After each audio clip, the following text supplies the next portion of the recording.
phase training is by far my favorite thing.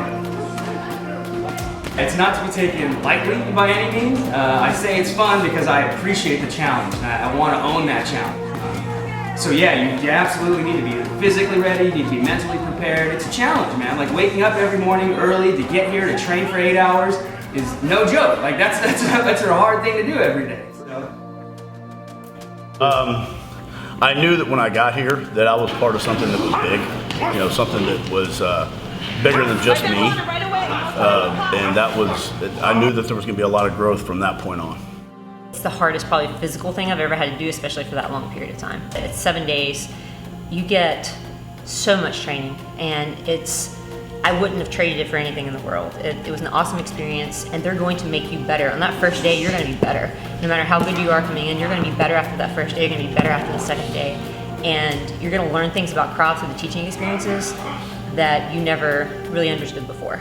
I like to blade one way or the other instead of here, because it just like with straight stab, it gives me what? A little extra on the redirection. I mean, it's a hard kind of experience to go through. It's very physically challenging, but the week is a great kind of builder. It helps you kind of put together the pieces that you didn't quite understand, and getting the reps and going through it so much just ingrains it into not only your muscles but your mind, and you can almost do this stuff in your sleep. It's kind of like a really cool feeling at the end of that week.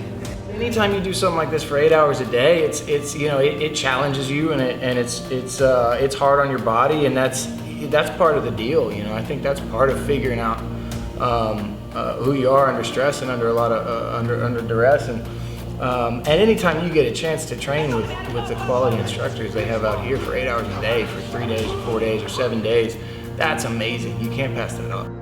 Prior to that phase, I thought that I was an okay practitioner, but being on the other side of the line as an instructor would definitely give you a better insight of what Krav Maga is.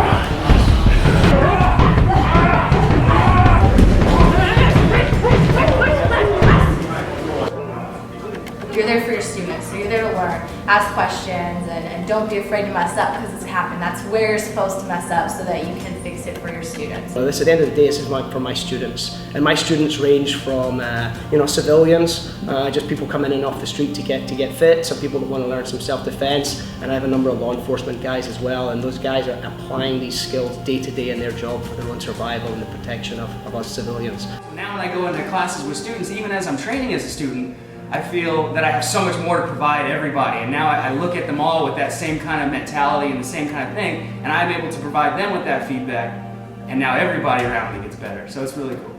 And you watch them develop, and it's actually a very rewarding experience.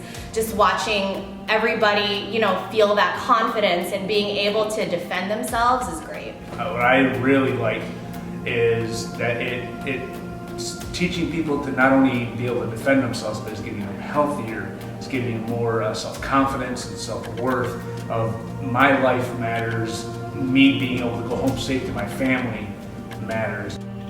Helping people at the end of the day, you know, you teach, and it's easy to get in these routines of teaching classes and stuff like that, but you stop and you think about all these people that come into your class. They all have their own baggage. They're coming in with something. There's a reason they're there. Maybe it's fitness, and maybe they think it's awesome to come do it, but maybe it's because, you know, they've been a victim. You know, maybe it's because they've been bullied their whole life, and they're coming in there and they're looking to you to show them how to be confident for the first time. And that's just, it makes everything you do worthwhile. I mean, when you think about it, these people are you know, they're paying us to teach them how to save their lives. So basically, we can't go in there and fail. We have to teach them something that they could walk out the door that night after that class and use on the streets that could potentially save their life. And that's a big responsibility. That's a big responsibility, and it can never be about you. It has to be about your students.